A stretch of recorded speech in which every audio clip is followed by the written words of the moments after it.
Thank you.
How are we doing?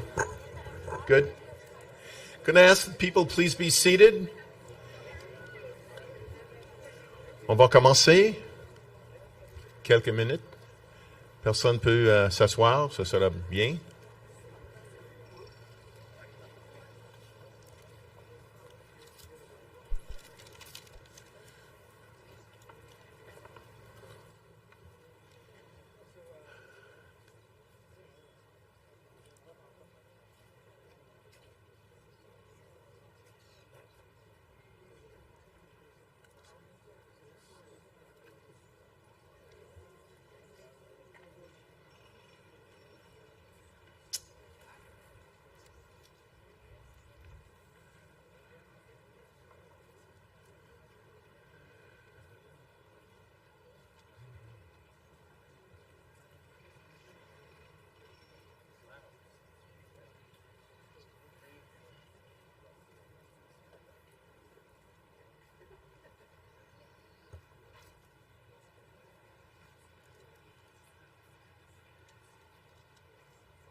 We are just waiting for the Prime Minister. Apparently he's running on Jewish time. Should be only a few more moments. Thank you.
All right, so first order of business is everybody turn off your cell phones, please.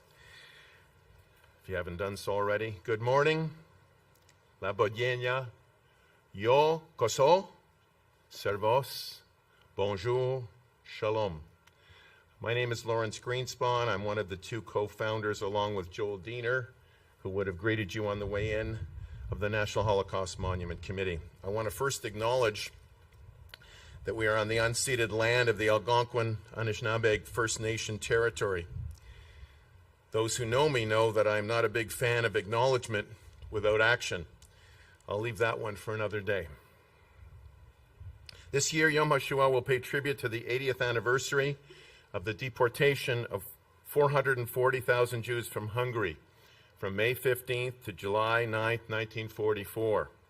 Most were deported to Auschwitz-Birkenau, where they were killed, the majority in gas chambers. By the end of July 1944, the only Jewish community left in Hungary was that of Budapest, the capital. Ce matin, étant donné ce qui se passe au monde, j'ai arrêté pour un moment penser si ils seront ici. Qu'est-ce que va se passer s'ils étaient ici? This morning, in light of what is taking place around the world, I stopped for a moment and I wondered whether they would be here and what might happen if they were. That moment of hesitation, that moment of, fear, should not be present here at the National Holocaust Monument, but it was and it is. J'aimerais inviter Annette Wildgoose, présidente du comité du monument à l'Holocauste national, de vous dire bienvenue, surtout les étudiants qui sont ici. I want to invite Annette Wildgoose, who's the president of the National Holocaust Monument Committee, to welcome all of you, especially the students, to this hallowed and important place during this difficult time. Annette?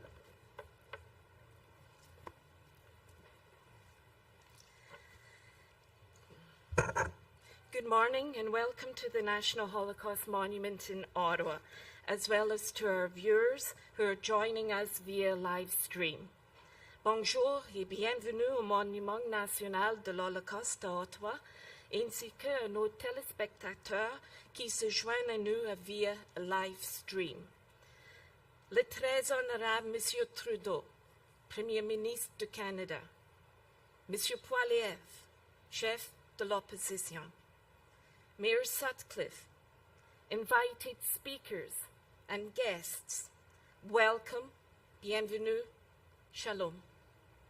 We gather here in Yom Hashoah to commemorate, as Lawrence has just said, the 400,000 Jews from Budapest in 1944, almost 80 years ago to the day, as well as recognizing diplomats and individuals who went the extra mile to save Jewish lives and teach about the Holocaust to their students.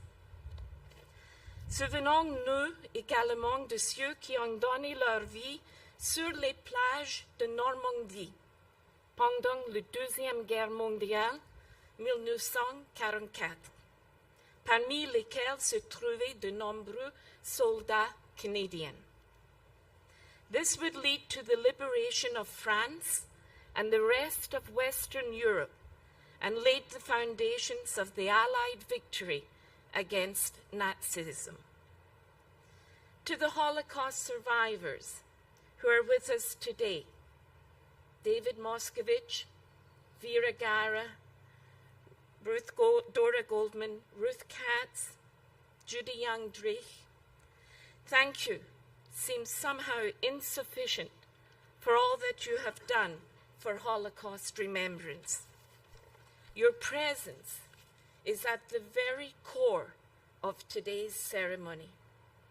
So many people gave so much. Forgetting is not an option. A special thank you to the students from Sir Robert Borden High School, Nepean High School, Ottawa Jewish Community School, Torah Day School, who are with us this morning. A special thank you to the teachers for organizing this. Le Monument National de l'Holocauste est un puissant témoignage de l'importance de préserver la mémoire de l'Holocauste et de promouvoir la tolérance et la compréhension. The National Holocaust Monument Committee is very grateful to all of our partners and sponsors for your assistance and contribution. Merci. Bienvenue.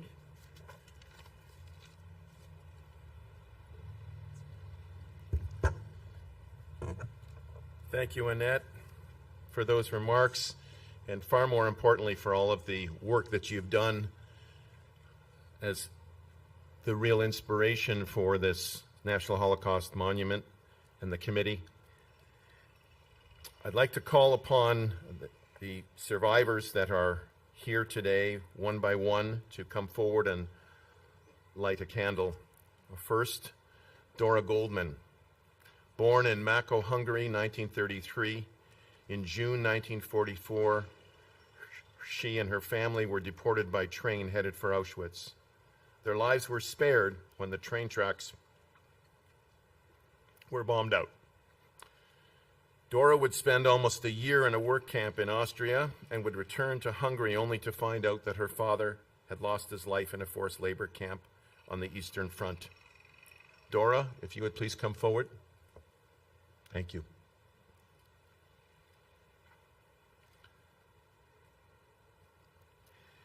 Judy Young-Drake, Hungary. Judy was born in Budapest in 1943. Just before her parents were deported to Auschwitz, she was handed over to her mother's cousin in the hope of being saved. Judy never saw her parents again.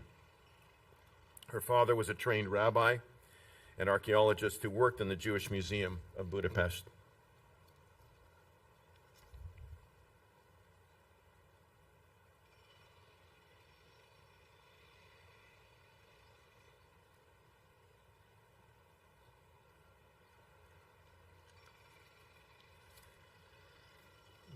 Vera Gara. Vera was born in Vienna, Austria in 1933. Vera was a child survivor and survived Bergen-Belsen concentration camp as well as Theresienstadt, north of Prague. Vera has been a major contributor to Holocaust education in Ottawa schools and the former chair of the Holocaust Education Committee for a long time. Thank you for being here with us, Vera.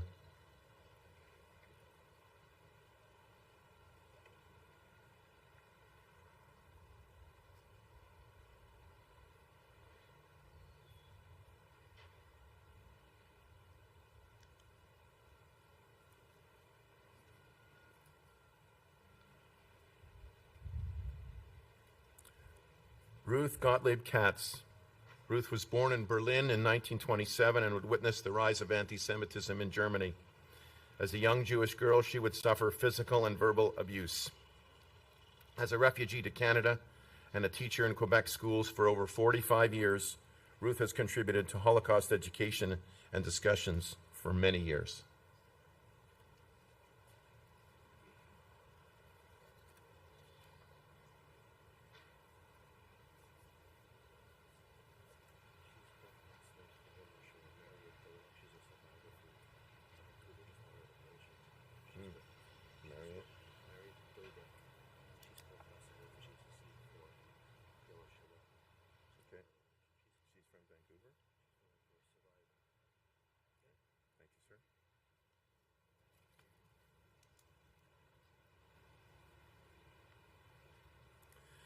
David Moskovich. David was born in 1929 in Konec, Czechoslovakia. He was 14 years old when he arrived in Auschwitz-Birkenau.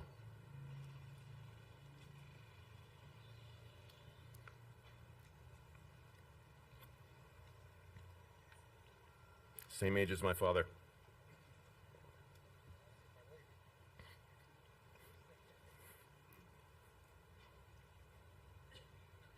One week before Auschwitz was liberated, David was among 55,000 prisoners who went on a forced march to Loslau camp and from there was shipped by train to Buchenwald. David was at Buchenwald for 2.5 years.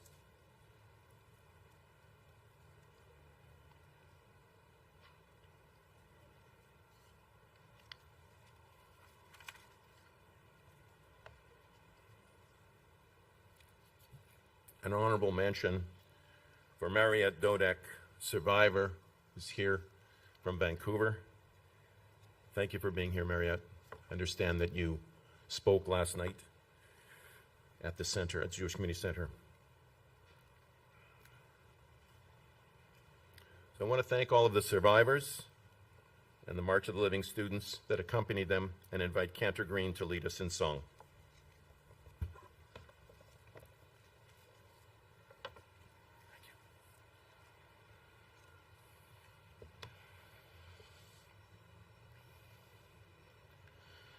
Mismol David, Adonai roi lo echsar. Binotesh yabitzeini al mei menuchot yenahaleini. Nafshi yeshovev yancheini v'maglei tzedek למען שמו גם כי אלך בגיא צל מוות לא ירא רע כי אתה עמדי שבטך ומשענתך המה ינחמוני תערוך לפניי שולחן נגד צורריי. דשנת בשמן ראשי, כוסי רוויה.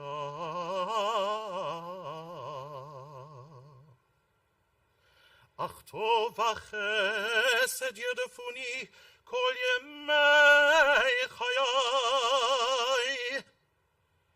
ושבתי בבית אדוני לאורך ימים.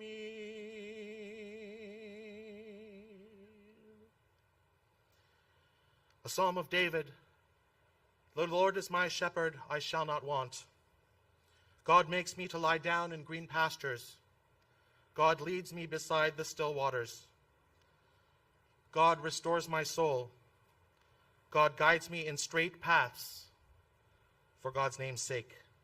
Yea, though I walk through the valley of the shadow of death, I will fear no evil, for you are with me. Your rod and your staff, they comfort me.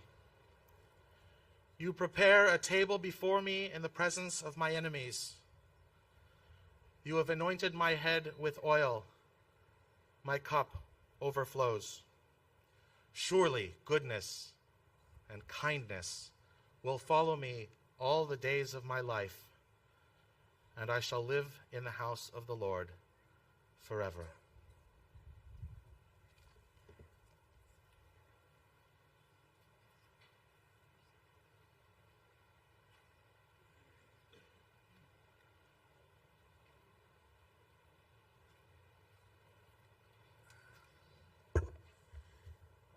It's my privilege and honor to now introduce the Prime Minister of the Right Honourable Justin Trudeau.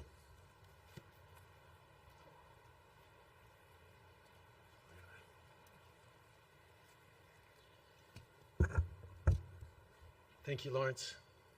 Bonjour. Hello. Shalom. I want to begin by thanking the survivors who are here. Thank you for your strength, for your commitment to continuing to share the future generations and the stories that you have told now and for years past. I want to thank the students who are here as well. Those of you who are here today come with a responsibility as well. Your responsibility is also to be sharing with all those students from your schools who couldn't be here today. We need to make sure that everyone is telling the stories of the Holocaust and making sure that on this day and every day we recommit ourselves to never again, and having young people here to be empowered by what you hear from survivors.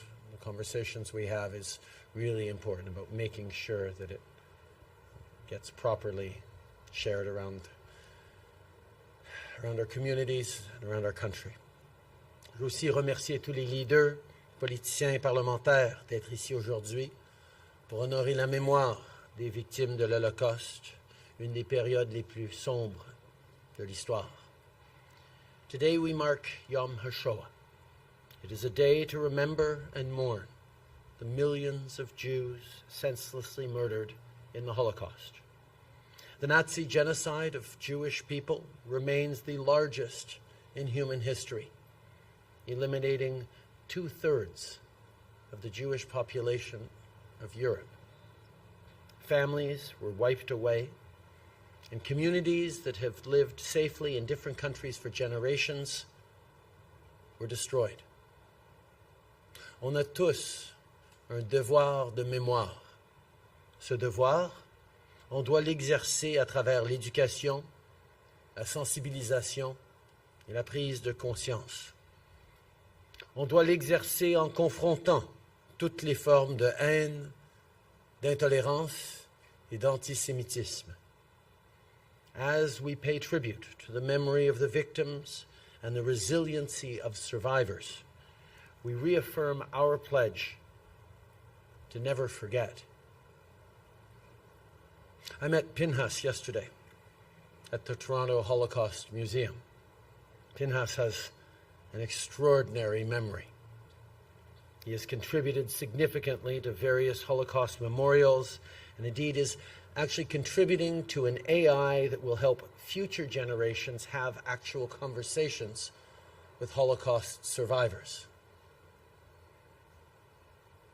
For him, what hurts the most is of all that he can remember, he cannot remember the face of his twin sister, Sabina.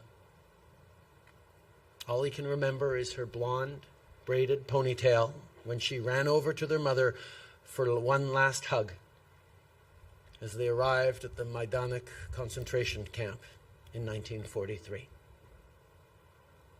The trauma was just too much for his brain. Even given this, for his entire life, Pinhas has been committed to education, sharing both his story and the experiences of other survivors. I also met Rose yesterday, a Holocaust survivor who inspires me and others with her fierce commitment to life and to peace. En parlant avec des survivants, ça m'a rappelé que ma génération et moi avons eu le privilège d'entendre leurs récits de vive voix et d'en tirer des leçons, alors que les plus jeunes, aujourd'hui, forment leur compréhension du monde. On doit s'assurer que les leçons de l'Holocauste leur soient enseignées. It's up to all of us now to share the stories, to keep the memories alive, and to educate future generations about the anti-Semitism, the hatred, and the silence that enabled such evil. Our government understands this, and it's why we created a dedicated position to carry out this work, our special envoy on preserving Holocaust remembrance and combating anti-Semitism. Our current special envoy, Deborah Lyons, had big shoes to fill after taking over from Erwin Kotler, but she's incredibly strong and been doing tremendous work. Right now, Deborah is in Poland with Canadian students for the March of the Living. As was mentioned, and as I'm sure you can all attest, this annual educational program to ensure Holocaust remembrance is unbelievably important, perhaps more important than ever. Here in Canada, we're also creating a new permanent National Holocaust Remembrance program so that everyone can learn about the atrocities committed by the Nazis and the prevalence of unbridled anti-Semitism that led to it. Et, en tant que gouvernement, on soutient la construction de nouveaux centres éducatifs sur l'Holocauste partout au pays, incluant à Montréal, Toronto et Vancouver. This year, Yom Hashoah and its message comes at an incredibly difficult moment for Jewish communities in Canada and around the world. The October 7th Hamas terrorist attacks, the murder of friends, family, and loved ones in Israel, was the largest killing of Jews since the Holocaust. And since October 7th, there has been a disturbing increase in anti-Semitism to a scale we had not witnessed for generations. Windows of synagogues have been broken and shot at. Jewish stores vandalized. All of these acts open wounds of painful chapters in our collective history. There are people out there who are still denying the Holocaust. There are people out there who are denying what happened on October 7th. And I know that too often over the past months, Jewish Canadians have felt and have been isolated and unsafe in their communities.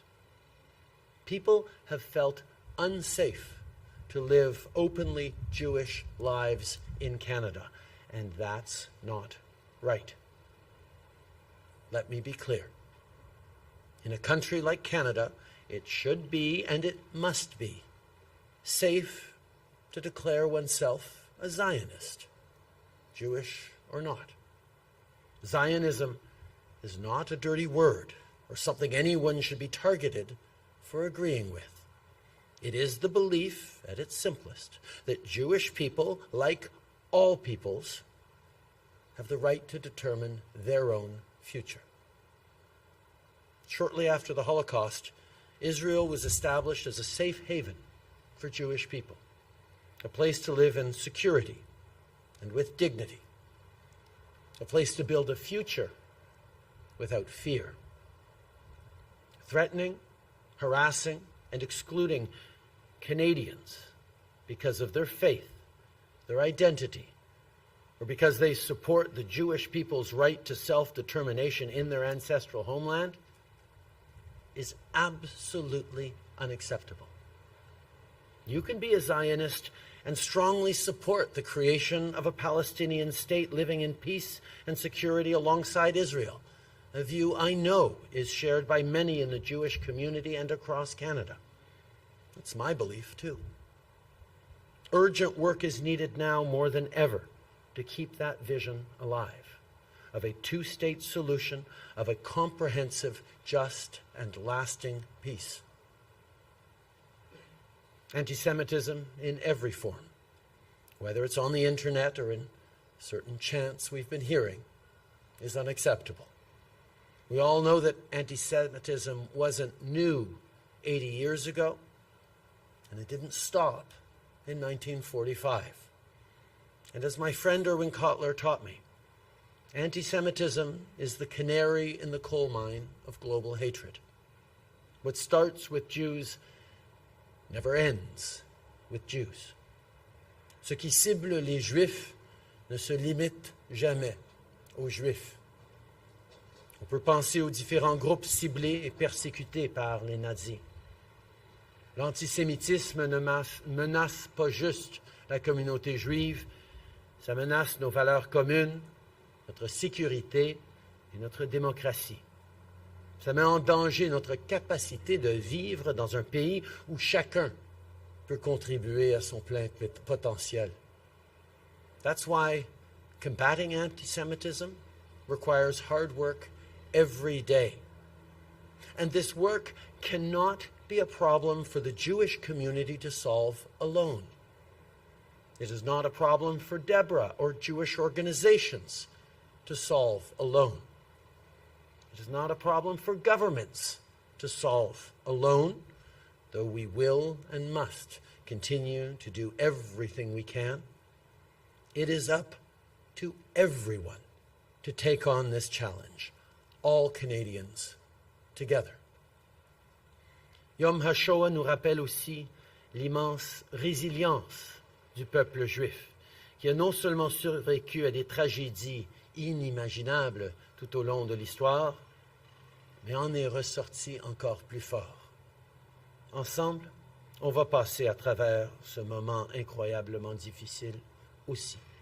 Our government will never stop fighting to protect your right to live openly and proudly Jewish lives in Canada now and forever. This year, our vow of never again is more important than ever. We stand with you against this wave of rising anti-Semitism, and we add to this year's vow, Not now. Not ever. Merci beaucoup.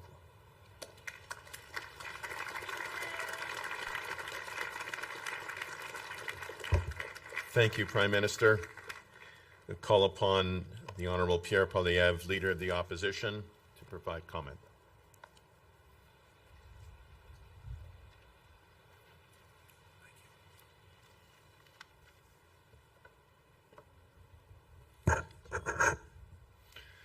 Shalom. Bonjour. Survivors, March of the Living students, assembled guests. On nous dit que ceux qui oublient l'histoire sont condamnés à la répéter. We're told that those who forget history are condemned to repeat it. That is why the annual commemoration, Yom Hashoah, is so important. It is important to remember and educate of the ugly, totalitarian ideology of the National Socialist German Workers' Party, which metastasized into a bloody dictatorship, a Second World War, and, as we commemorate today, possibly the most evil attempt at mass extermination of an entire people that the world has ever seen. This, along with communist socialism, brought together two twin ideologies of the 20th century that unleashed havoc and death on peoples, often for no other reason than their race, their religion, their ancestry. Over 6 million Jews were murdered in labor camps, concentration camps, and death camps. Some of the survivors are still with us today, imparting their stories and ensuring that the next generation learns those stories. It's almost 80 years now since 1945. 80 years is roughly the life expectancy in most developed countries. So it isn't by accident that memories start to fade right about now. And as these memories have faded, these same ugly totalitarian ideologies have gained favor. And with the same hateful rhetoric, and in some cases, the same precursor actions playing themselves out today. We see at university campuses the hateful anti-Jewish rhetoric directed at innocent students. We see fire bombings of Canadian synagogues, something we never would have imagined a short time ago. I know that some of you are making the heart-wrenching decision.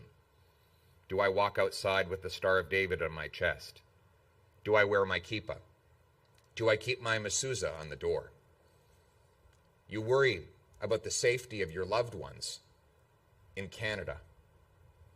It is absolutely unacceptable that you should be faced with this dilemma.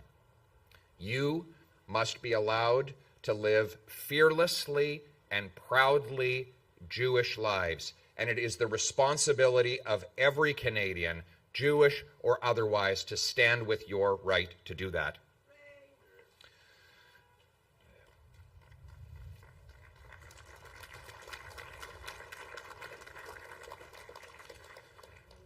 The hatred that we see in our streets, of course, has been amplified by the genocidal attacks of Hamas on October the 7th, almost 7 months ago. This was an attempt at genocide. It was the biggest mass murder of Jews since the Holocaust.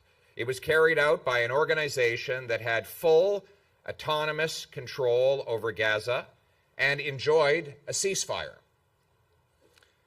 It was living right next to the Jewish state, which had vacated the Gazan lands and allowed, with perhaps some retrospective, we look back on that decision, and we look back at what it resulted in. It allowed the Hamas regime to make autonomous decisions in governing that land. And as of October 6th, there was a ceasefire. And then on October 7th, Hamas carried out one of the most sadistic attacks ever witnessed in human history. The only difference between the Nazis and Hamas is that while the Nazis were cowardice and in some cases attempt to cover up their evil, the Hamas terrorists bragged about it, recorded it, put it on display on social media, took sadistic delight in what it had done. To this day, Hamas has said that if it gets the chance, it will repeat the attacks of October 7th.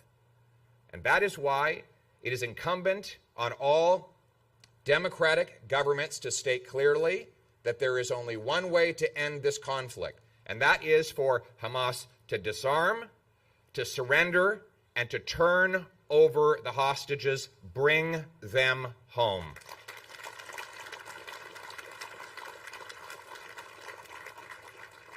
Here in Canada, we must do more than speak the right words. Never again requires action, real action. It is appalling that 4 years after the anti-Semitic and genocidal terrorist group, the IRGC, killed 55 Canadians in the PS 752 attack, and 7 months after that same terrorist group helped coordinate Hamas's attack on Israel, the IRGC still operates legally in Canada with 700 agents on the ground. We must immediately criminalize and list the IRGC as terrorists today.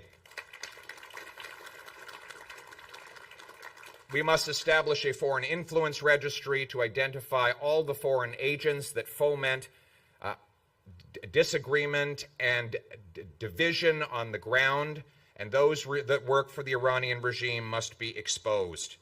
We must evaluate Canada's threat assessment of terrorist attacks in light of the fact that we have had terrorist attacks target Canadian schools.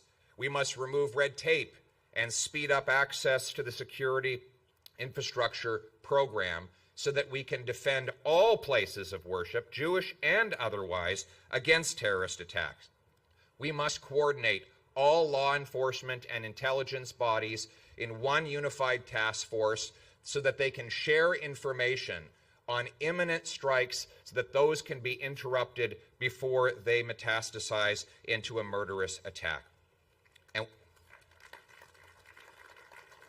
And we must condemn and defeat the ugly 20th century ideologies that are recurring again. It is worth noting that hate crimes between 2015 and 2022 had already risen by over 160%. That is before the attacks of October 7th. In the last year, anti-Semitic attacks are up over 100%. That is double. That means the Jewish people are being doubly victimized.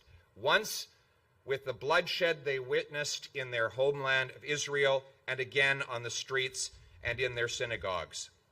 This ideology, which seeks to divide people into identity groups, turn them against each other, and preach hatred between the peoples of our country, must stop.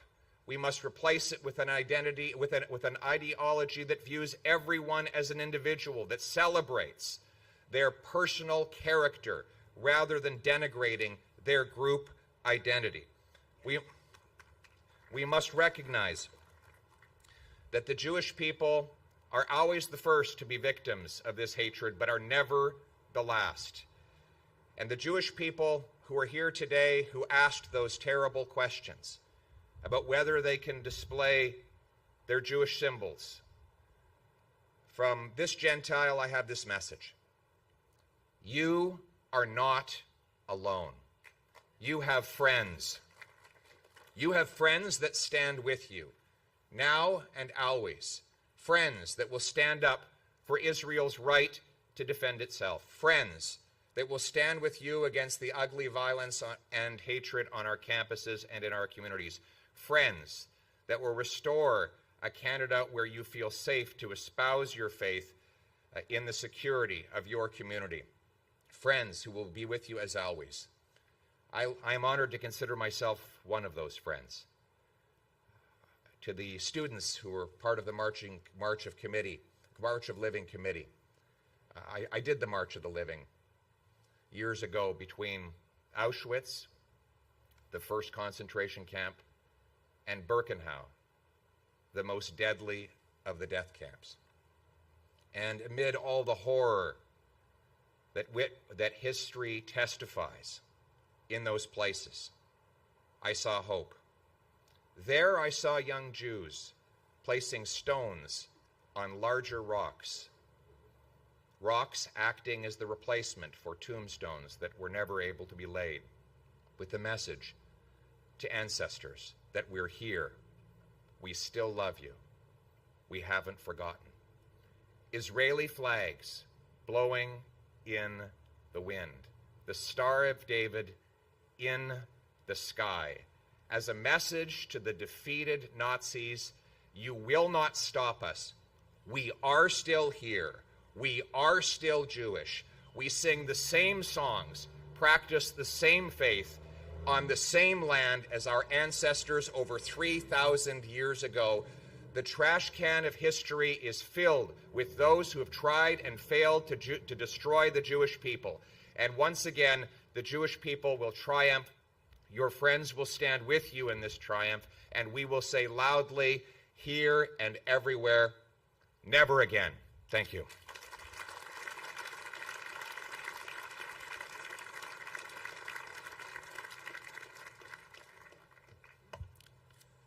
Thank you so much, Pierre. Now I'll call upon Ambassador Moed to provide remarks.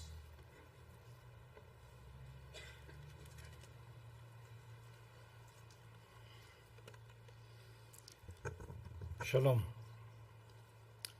Survivors, permit me to add to our presence today another survivor, Shlomo Mansour.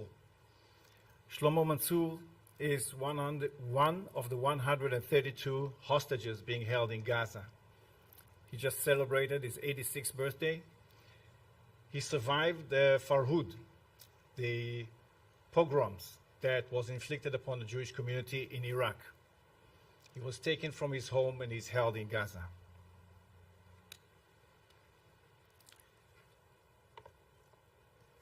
"84 years ago today, yesterday, on May 5th, 1942, a law went into effect halfway across the world. It forced the Jews of Holland, my mother, my father, to wear this yellow Star of David, within which was printed a single word, Yod, Jew. On that day in Holland, hate took a word, our name, from us. It labeled and dehumanized us, and it squarely, anti-Semitically set us down the path to genocide. As has happened so many times before, words and speech, lies and libels turned hearts and minds against us and released unspeakable horrors upon us. Still, we managed to survive and to respond never again. Today, it seems the world has forgotten never again, and never again is now. When a gang of genocidal terror groups steered by Iran unleash barbaric war upon Israel, when Iran and its allies relentlessly vow to utterly destroy the state of Israel, when anti-Semitic hate marches incessantly tramp the streets and free spaces of towns and squares, when Jews are attacked, intimidated, and threatened the world over, when terrorist glorifiers such as Samidun incite anti-Jewish hatred by chanting "From the river to the sea" in a call for the annihilation of the Jewish state of Israel, never again is now. Jew, Yod, This is the actual patch my father wore, not by choice. Today, here, I wear it with you by choice, as a reminder that all begins with words, hateful words strung together in hateful speech and with hateful intent towards hateful deeds. Today, I proudly reclaim this symbol, this word, this name, and I share it with you as a badge of honor and as a call for action. Rise up against hateful words and hateful actions. Let us retake the halls of learning and establish programs of anti-Semitism education. Let PLFP-linked Samidun and those like it be designated terrorist organizations. Let us stand together in common struggle for the values that connect us, for humanity. Not only never again is now, it is right here, right now. We have come a long way since the time of this yellow star. We have a home now, Israel exists, and our colors are blue and white. Israel is strong, together we are strong. Am Yisrael Chai. Thank you.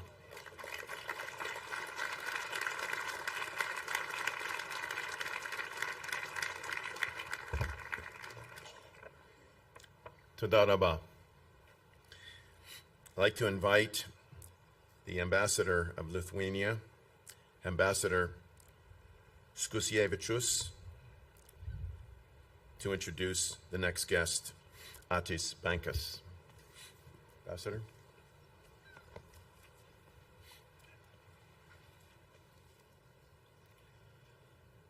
Good morning, bonjour, shalom, laba diena. It is my honor to present Atis Bankas, who was born in Lithuania in a family of Holocaust survivors. During Soviet occupation, he found refuge here in Canada. Professor at Glen Gould School at the Royal Conservatory, longtime member of the Toronto Symphony Orchestra, and founder and artistic director of Music Niagara Festival for more than 25 years. Atis happens to be the first and only immigrant to hold such position among classical music festivals in Canada. The first piece of music performed by Atis Bankas will be A Boda by Ernest Bloch.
Thank you, Atis. I'm told in Lithuanian I'm supposed to say ačiū at this point without the necessity of a sneeze. So ačiū, Atis, and the Lithuanian ambassador. I'd like to invite you to watch an address from Mr. Ronald Lauder, President of the World Jewish Congress, and hopefully it will magically appear.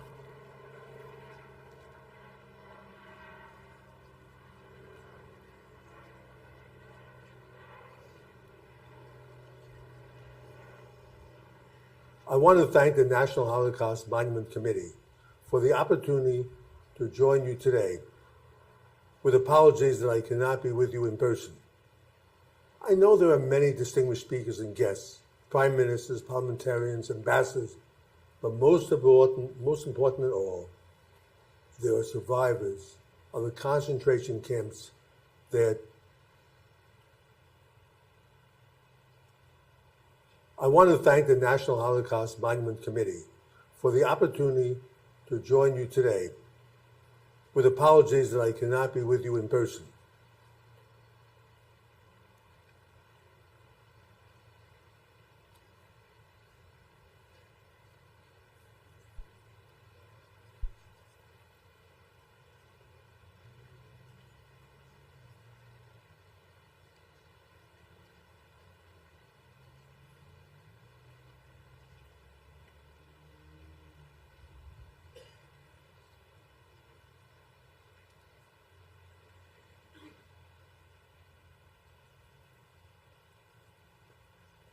Excuse me, we have a technical hitch. Who would have thought that it was overheating?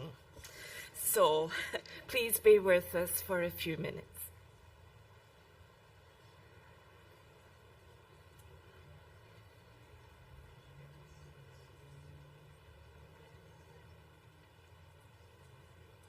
I know there are many distinguished speakers and guests, prime ministers, parliamentarians, ambassadors, but most important of all, there are survivors of the concentration camps there today. You are the last living witnesses of the terrible events we observe today. I'm so grateful that you are with us, especially since there are people who still deny that the Holocaust ever happened. I want to commend the Canadian government for its commitment to Holocaust Remembrance and support for the work undertaken at the Holocaust centers across the country. I want to acknowledge the unwavering support of the opposition and the steadfast leadership it has shown in its vocal criticism of anti-Semitism in all of its ugly forms. But I would be remiss if I did not acknowledge that today's Holocaust Remembrance Day falls on a very, very difficult time for the Jewish people worldwide. Last October 7th, Israel was invaded across its border by jihadist terrorists with one aim: to murder as many Jews as possible. Entire families burnt alive, babies beheaded, countless women raped, and more than 300 Israelis kidnapped. This sounds like something from World War II, but it was just 7 months ago. It's hard to even imagine this happening to Canada or the United States because our borders have been so peaceful. It seems forever. Israel is not that lucky. So when Israel did what any other country would do on these obscene circumstances, it's condemned throughout the world, and in Canada as well, especially in your universities. Once again, the Jewish state is held to a different standard than any other country on earth. Once again, Jewish people are murdered and the world blames them. I'm sure that most Canadians don't believe the lies and unfair criticism heaped on Israel since October 7th. But if you want to understand why there is a Jewish state and why there must always be a Jewish state, look no further than your own borders after World War II. Well after the horrors of the death camps were revealed to the entire world, Canada let in former Nazis but closed its doors to Jewish survivors. Remember the shameful policy concerning Jewish immigration at that time, and the statement that still stings: none is too many. In all fairness, Canada was no different than many other countries, but the Jewish people learned a hard lesson from it. The world is indifferent to Jewish suffering, and that is why there must be a Jewish state of Israel. It's been said that it's good that we commemorate this day, but something like the Holocaust won't happen again. But it did just 7 months ago, and once again the world's shamed. We see the same reaction. I sincerely hope next year's event is observed in more peaceful times. And let's hope we all learn lessons from it. I thank you and wish you well.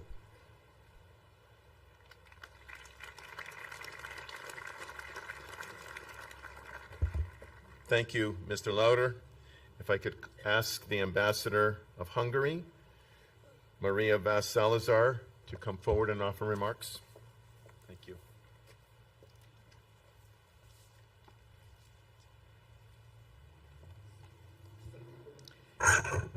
Right Honorable Prime Minister, honorable members of Parliament, ministers, distinguished leaders of Jewish organizations, Your Excellencies, Mesdames et Messieurs. It is a distinct honor for me to commemorate Yom Hashoah with you and to offer a few words as the representative of a country where the Holocaust happened and where it has been and will forever be a painful, unforgettable, and unforgivable tragedy. I am humbled to be in the presence of Holocaust survivors. Your courage and strength offer us examples we can only hope to live up to. This year marks the 80th anniversary of the Holocaust in Hungary. In April 1944, the first ghettos were created in Hungary. And in the month that followed, the persecution, deportation, and murder of nearly 600,000 Hungarian Jewish people were committed in a horrific and expedited manner. It is deeply saddening that the wartime Hungarian state failed to protect its Jewish population. Instead, it collaborated with occupying Nazi forces in implementing the unprecedented horrors of the Holocaust. La tragédie de l'Holocauste a laissé une blessure incurable pour notre nation. La perte et la douleur demeurent éternelles et font partie du chapitre le plus sombre de notre histoire.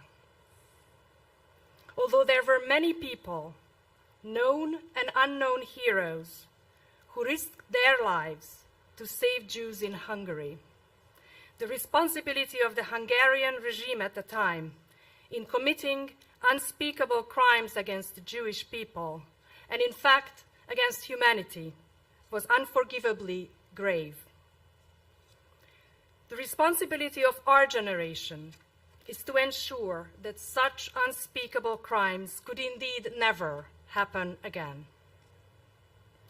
Il est de notre devoir, est un impératif moral pour nous, de garder le souvenir de l'Holocauste vivant, pour que ces horreurs, les événements tragiques de la Shoah, ne se reproduisent plus jamais.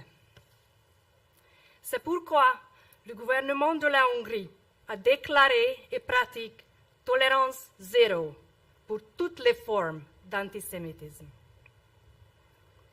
We believe that the strong and meaningful statement, never again, that we declared during Holocaust Remembrance has to be bolstered by action, so that the perils of indifference, as Elie Wiesel famously put it, could not prevail, could not allow the spread of hatred. Holocaust remembrance and education have been important parts of that effort in Hungary, including with the introduction of Holocaust education in school curriculum since 2000, as well as deepening the knowledge of the Holocaust via museums and education centers. Holocaust education was also a key priority during the Hungarian presidency of the International Holocaust Remembrance Alliance. Fostering the revival of the vibrant Jewish religious and cultural life in Hungary has been another important and rewarding part of these efforts. We are very proud of our thriving Jewish community and rich Jewish cultural life in today's Hungary. The Hungarian Jewish Cultural Festival has been a prominent annual event for 25 years. Over the last decade, there has been a wide-ranging program to restore dozens of synagogues and Jewish cemeteries throughout the country, including the one from where the Canadian-Hungarian Hasidic community of Boisbriand originates. C'est un grand plaisir pour moi d'avoir fait la connaissance de la communauté juive hassidique de plus de 4000 personnes qui vivent à Boisbriand, Québec, et qui sont originaires de l'Est de Hongrie, de Nyírtas, et qui ont gardé leur identité hongroise jusqu'à nos jours. Un nouveau centre de pèlerinage a été construit à Nyírtas, qui est un des points de réflexion et de repos sur le chemin de pèlerinage permettant de faire revivre les traditions de la communauté juive d'avant-guerre et d'organiser des rassemblements liés aux visites régulières à la tombe du grand rabbin qui avait fondé la communauté. Distinguished guests, on the 80th anniversary of the Holocaust, the Federation of the Hungarian Jewish Communities declared 2024 the Year of Remembrance. This anniversary is not only a poignant reminder of the evil that swept across Europe 8 decades ago, but it is also a source of inspiration and encouragement for all of us to stand up and speak out against any form of hate and to actively counter anti-Semitism, which is shockingly on the rise today. Hungary has learned a painful lesson from the Holocaust. We know exactly what it means when hatred turns into devastation, when fear or indifference paralyzes the majority. This heart-wrenching knowledge should strengthen our resolve, even further, to do everything in our power to prevent another Holocaust. It is with this commitment that we remember and pay tribute to the victims of the Holocaust. Zironam livraha. Merci beaucoup pour votre attention. Thank you very much for your attention.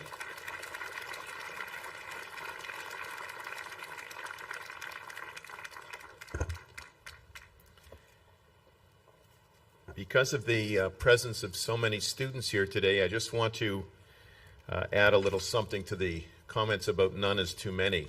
None is too many was the unofficial, but in practice, policy of the Canadian government when it came to how many Jews could come to Canada after the Holocaust.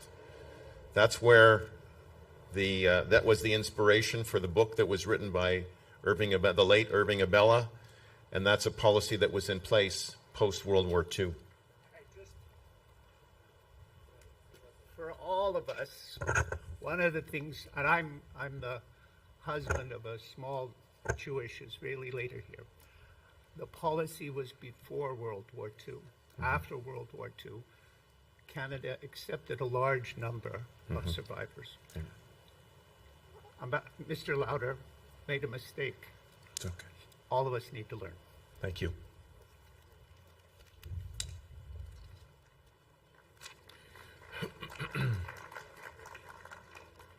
Ambassador Maria Salazar, Köszönöm szépen. I'd ask Judy Young-Drake to come to the microphone to offer some remarks. Please come forward.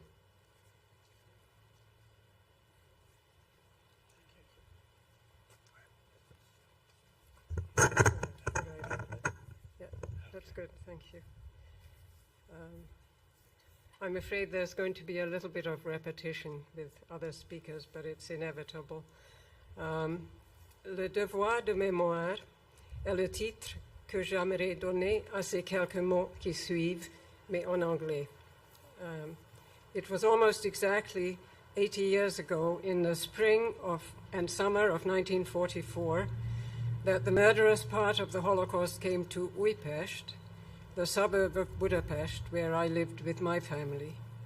I do not remember what happened to us, as I was just 1 year old when my parents, 3 of my grandparents, and various other family members were taken, first to a brickyard outside Budapest, and then forced into the cattle cars of one of the very, very last death trains with which the Nazis and their Hungarian collaborators deported 440,000 Hungarian Jews and thousands of Hungarian Roma to Auschwitz-Birkenau, never to return. At the last minute, I was handed to a relative and remained hidden until liberation, though in many ways I remained hidden for much longer than the end of the war and the liberation of the camps. My adoptive mother decided to hide all information from me about my family, even though she was a cousin of my mother. In fact, she did not want me to know anything about the Holocaust or even to grow up as a Jew. So I've had a lot of research to find out facts about my family and myself. To this day, I don't know who it was that hid me in 1944 or where I was hidden. And I know very little about my parents, especially my mother. So I may not remember much, but I can never forget. And actually, the older I get, the more the Holocaust weighs on me. This is so not just for me, but for my children, and perhaps even my grandchildren. In thinking about what to say today, I spoke to my daughters, and they reminded me of how my life and my life choices had been hugely influenced by the Holocaust, and that I had been cut off from my origins by becoming assimilated, first in the UK, where I lived for 10 years after leaving Hungary in 1957. Naturally, they also feel that their lives had been affected, as indeed they have, by my being a Holocaust survivor. While it is true that nowadays the Holocaust is a reality of my everyday life, and the search for the family I never knew continues, at the same time, I do feel very grateful for having received a wonderful education in the UK in the 1960s, and also for the best job that I could ever dream of having in Ottawa, helping to develop and build the Canadian government's multiculturalism policies and programs throughout the 1970s and 1980s. And a colleague of mine from there is here to listen to this. Did I say there? I mean here. Meanwhile, the search for the meaning of my survival continues. I believe, with well-known Holocaust survivor Edith Bruck in Italy, that remembering is a moral imperative, and this too has been said before. Moral imperative, and that Jews especially have an obligation never to forget, and a responsibility to speak out against hatred in all its forms and seek justice for victims and those in trouble, wherever that may be. So on this Yom HaShoah, we should also remind ourselves of the situation of those who are now suffering in Israel and around the world as a result of hatred, racism, and anti-Semitism. For me personally, this includes the responsibility to share my story so that the current generation and the next one can help to make the world a better place. Thank you.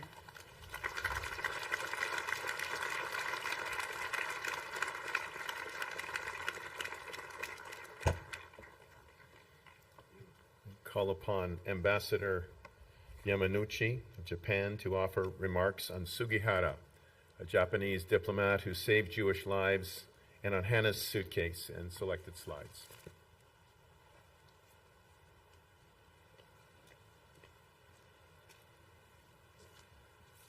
Shalom. Bonjour. Good afternoon. Kwe. Konnichiwa. I'm so humbled here, and it is my honor to share with you the stories on Holocaust. Two stories. One is about a Japanese diplomat who was stationed in Kaunas between 1939 and 40. The other story is a Jewish girl who was killed in Auschwitz at the age of 13. But two stories connected with Japan somehow. So I hope you listen to my story. I tried to make it very short. The Sugihara came to Kaunas as an acting consul because Kaunas was a very strategic, important place. So he was collecting information and intelligence on the movement of Germany and Red Army of Soviet Union. Then the September 1st, war started. Then next year, in the morning of July 18th, that's Saturday, he woke up 6 o'clock, because he has very interesting sounds, unfamiliar sounds and noises. So he opened the window. What he saw was hundreds of Jewish people seeking the visa to the Japanese consul. It was not what he expected, because all those Jewish people tried to escape to the west, but west was occupied by Germany. So the only possible way out was to the east, to Japan. So those Jewish refugees came to the Japanese consul. But at that time, the Japanese government was negotiating the alliance with Germany. And the Japanese government was preparing the non-aggression pact with Soviet Union. Therefore, dealing with Jewish refugees was a very, very tough issue. So at that night, Sugihara had a sleepless night.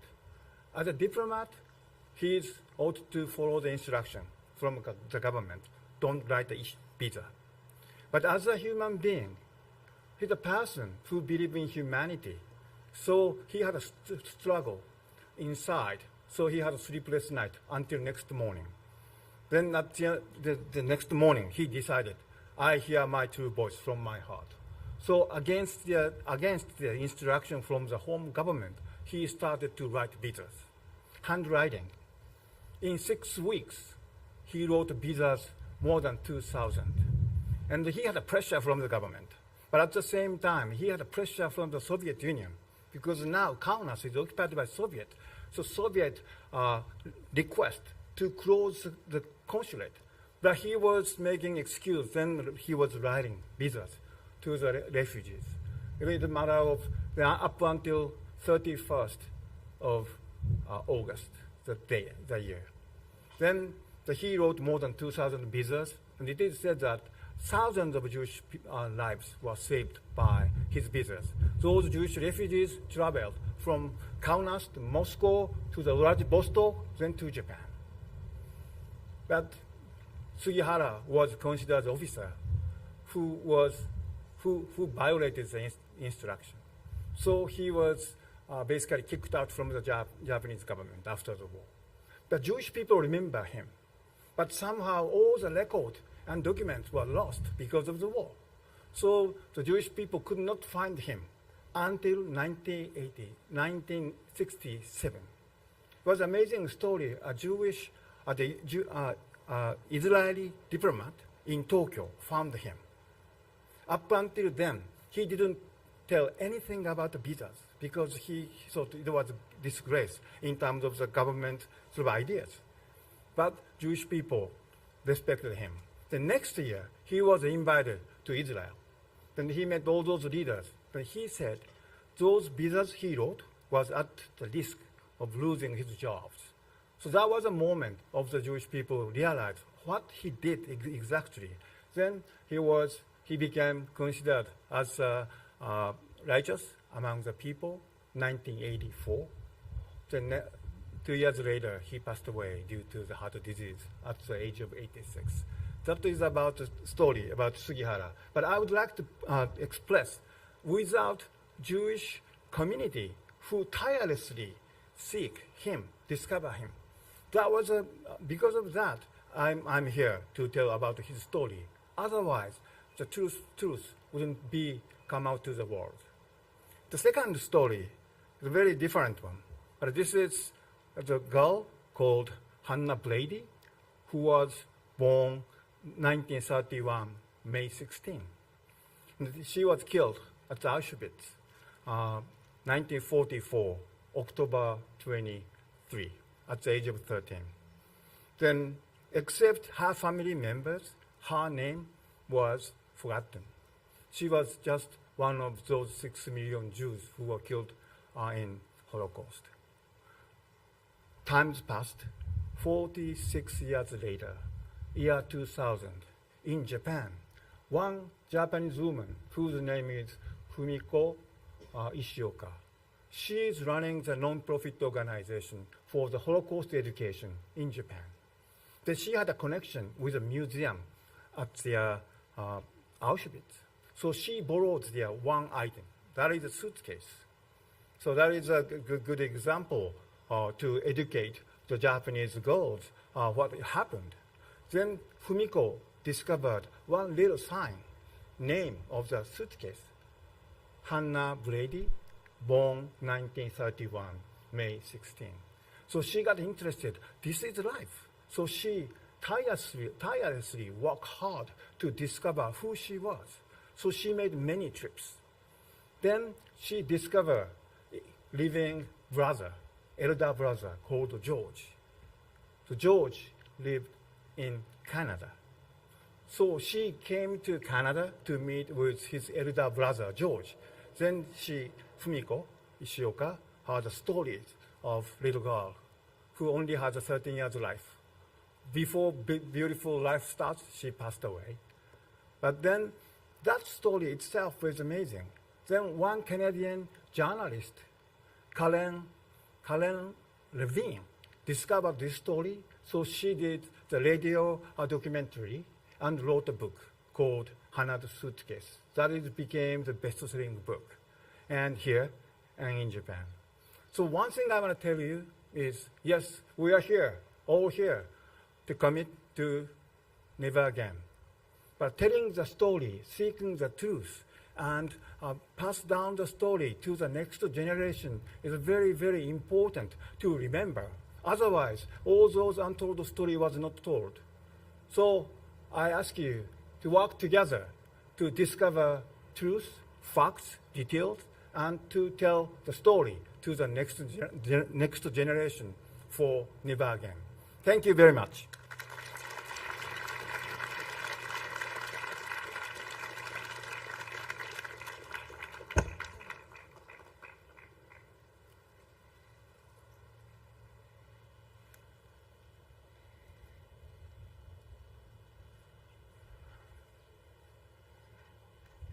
Ambassador Yamanouchi, arigato. Special thank you to Karen Levine, the former CBC radio producer and author of Hannah's Suitcase, for permission to use the photos in the slideshow presentation. And thank you, Ambassador Yamanouchi, for your remarks, as well as the Toronto Board of Education via the Canadian Society for Yad Vashem for providing the initial lesson plan on Hannah's Suitcase, and to the Center for Holocaust Education and Scholarship for adapting that lesson plan and distribution to local schools here in Ottawa, the Ottawa Carleton District School Board. It's a story that's being told over and over again. Thank you very much. I'd like to invite David Gronowski, the Director of Government Relations, B'nai B'rith, to provide remarks. David.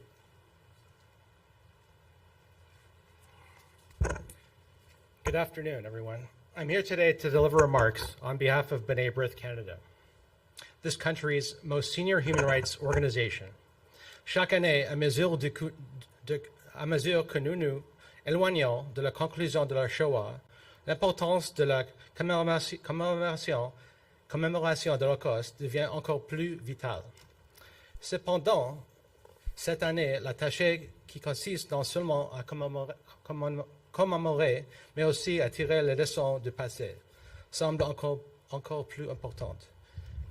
A few hours ago on Parliament Hill, my colleagues and I unveiled B'nai B'rith's audit of anti-Semitic incidents for 2023. The figures are alarming, unfortunately. They paint an ominous picture. Last year, B'nai B'rith Canada recorded an over 100% increase in incidents of anti-Semitism compared to the year prior. Violent incidents rose by over 200%. En ce temps de montée injustifiable de l'antisémitisme, il est impératif que nous tirons les leçons des erreurs commises par les générations précédentes, et notamment de l'expérience des peuples hongrois pendant l'Holocauste. Rather than reject the virulent influence of the Nazi regime, many Hungarians chose to embrace its hate-filled policies.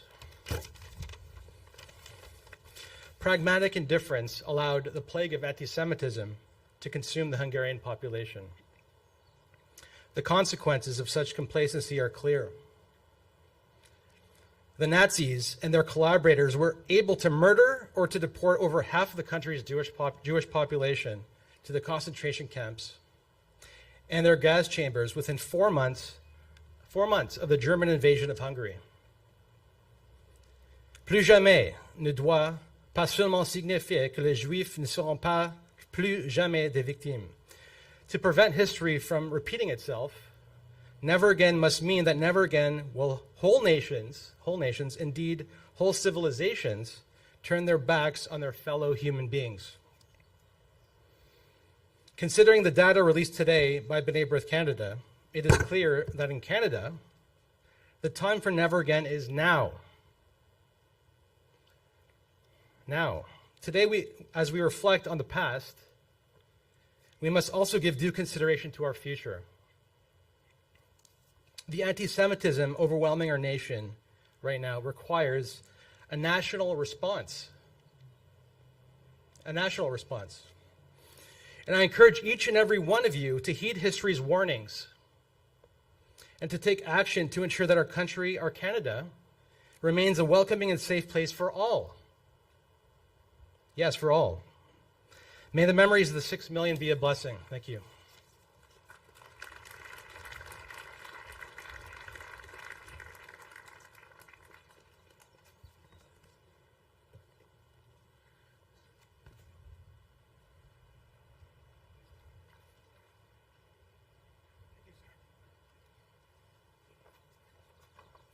Thank you, David. I'd like to call on Annette to come forward, make a special presentation to Ambassador Sparwasser, who's been with us from the very beginning, been with us on days that were not nearly as nice as today. Cold, wet, winter days. Annette. Thank you. Ambassador Sparwasser, we heard through the grapevine that you're soon to be retiring from diplomatic service. On behalf of the National Holocaust Monument Committee and all of us here, we would like to wish you personal fulfillment and joy in the years to come. You have supported our events right from the very beginning, and your focus on Holocaust remembrance and historical reckoning has profoundly influenced education and cultural understanding both in Ottawa and across Canada. Ambassador Sparwasser.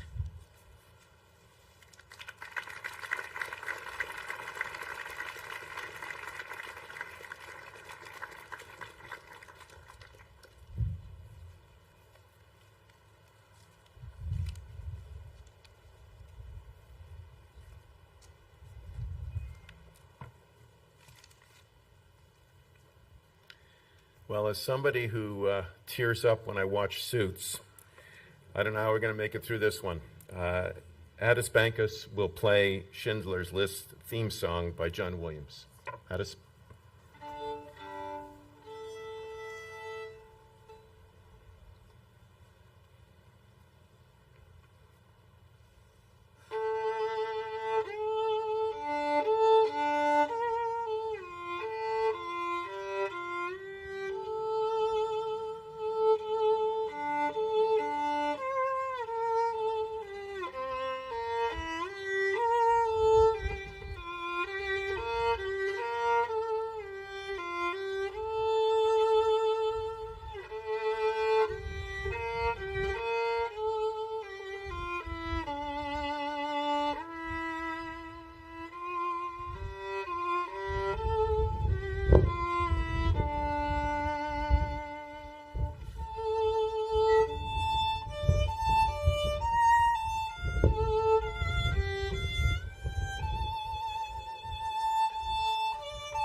Thank you, Edis.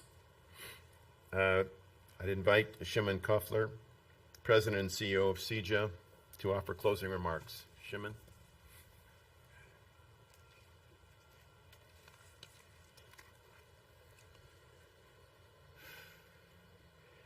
Distingués invités, Mesdames et Messieurs, en ce qui concerne Yom Hashoah, il n'y a rien que je puisse dire que vous ne sachiez déjà, que vous n'ayez déjà entendu.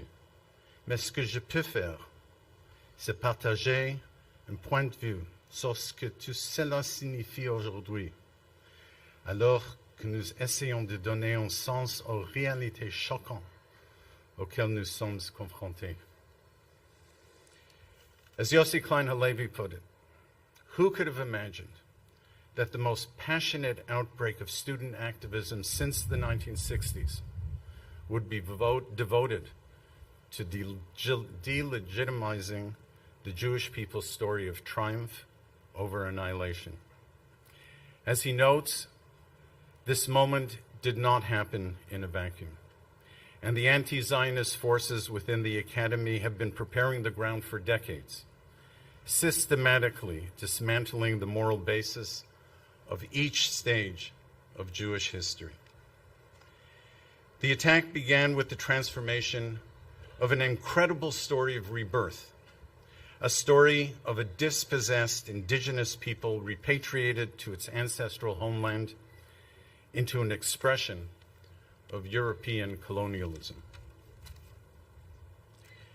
The birth of the Jewish state was then reduced to the Nakba, a Palestinian narrative of total innocence that ignores the ethnic cleansing of Jews from every place where Arab armies were victorious and the uprooting of the entire Jewish population of the Muslim world.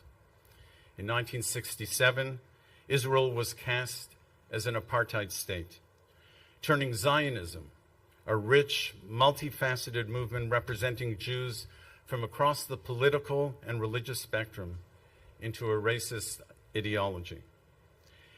And now, with the Gaza war, we witness the playing of the genocide canard, the punchline in the process of delegitimization.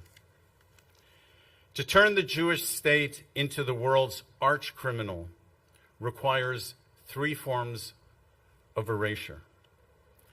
Erasing the connection between the land of Israel and the people of Israel, 4,000 years reduced to a political contrivance. The second is the erasure of the relentless war against Israel.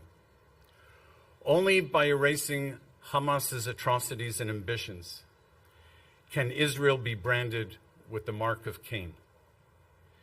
Dismissing Hamas's actions, campus protesters are effectively shilling for October 7 denialism, the newest iteration of Holocaust denial, so prevalent in parts of the Muslim world. The atrocities didn't happen, you deserve them, and we're going to do it again and again. La troisième forme d'effacement consiste à rejeter l'histoire des offres de paix présentées par Israël et rejetées par les Palestiniens.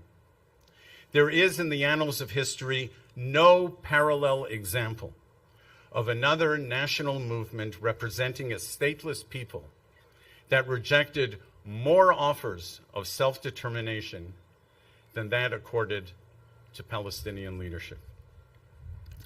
Anti-Semitism, as Bernard Lewis observed, is not just hatred of Jews.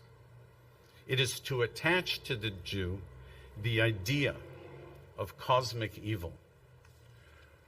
For millennia, Christians saw the Jew as the murderer of God. For the Marxist, the Jew was the ultimate controlling capitalist. For Nazism, the Jew was the defiler of race. And now in the era of anti-Semitism, of anti-racism rather, the Jew and the Jewish state are the embodiment of the quintessential racist. All of this happens because our story has been set aside. As we have become universalists, we have abandoned our own story, our lived experience. So in that regard, we're grateful to the Prime Minister and the Government of Canada for the wide and meaningful scope of initiatives that have been put into place to address anti-Semitism, from Holocaust education to community security. We're deeply appreciative of the unequivocal support expressed by the leader of the opposition, both for the Jewish state and for the Jewish people. Just as we lament the failure of some others in Parliament to decode and reject the distorted narrative that forsakes truth in favor of the trend du jour. Never again is happening again. But we can prevent it. We can tell our story. We can teach our story and reclaim our history. That is the imperative of the day. That is the charge we dare not ignore. Thank you.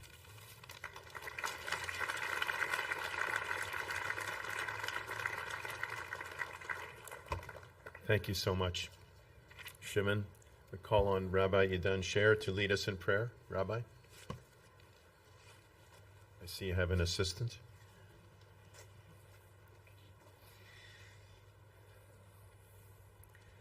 We'll now recite the Kaddish, the ancient generational memorial prayer. We'll be saying it having in mind the millions of those murdered in the Holocaust just for being Jewish, and all of those that have been murdered since just for being Jewish, through the devastating day of October 7th up until today. We ask everyone to please rise. Yiskadal v'yiskadash shemei Rabbah, v'alma divra chirusei, v'yamlich malchusei, v'chayechon uvyomechon uvchaye dechol beis Yisrael, v'agala uvizman kariv v'imru Amen. Yehi shemei Rabbah mevarach, leolam uleomei olmaya. Yisbarach v'yishtabach v'yispa'ar v'yisromam v'yisnaseh, v'yisadar v'yisalev v'yisalal, shmei dekudsha berichu.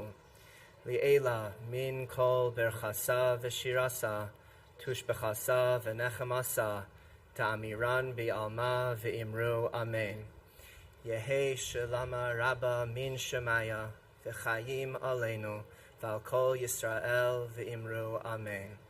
Oseh shalom bimromav, hu yaseh shalom, aleinu v'al kol Yisrael v'imru Amen.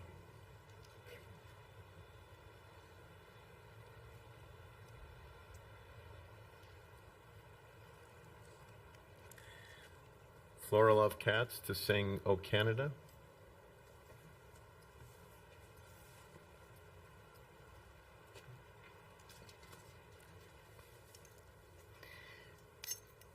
O Canada, terre de nos aïeux, ton front est ceint de fleurons glorieux. With glowing hearts we see thee rise, the true north, strong and free. From far and wide, O Canada, we stand on guard for thee.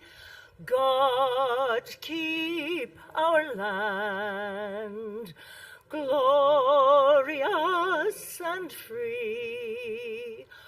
O Canada, we stand on guard for thee.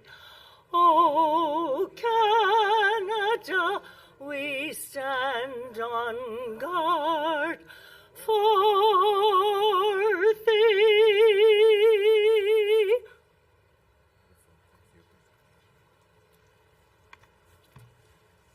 Adam Moscow, if you would come forward to sing Hatikva. There you are. Kolod barevav penima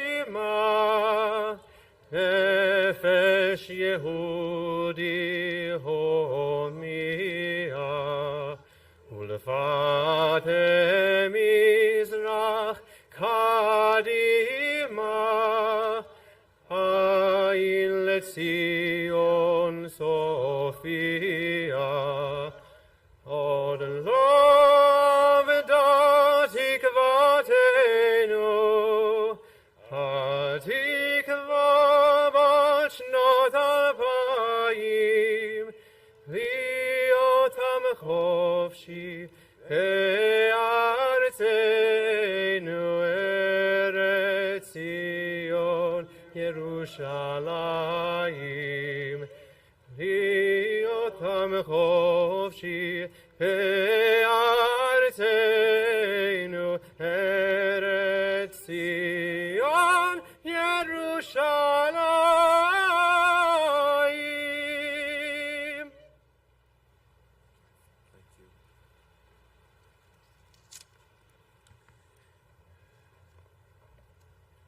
I want to thank everyone for being here.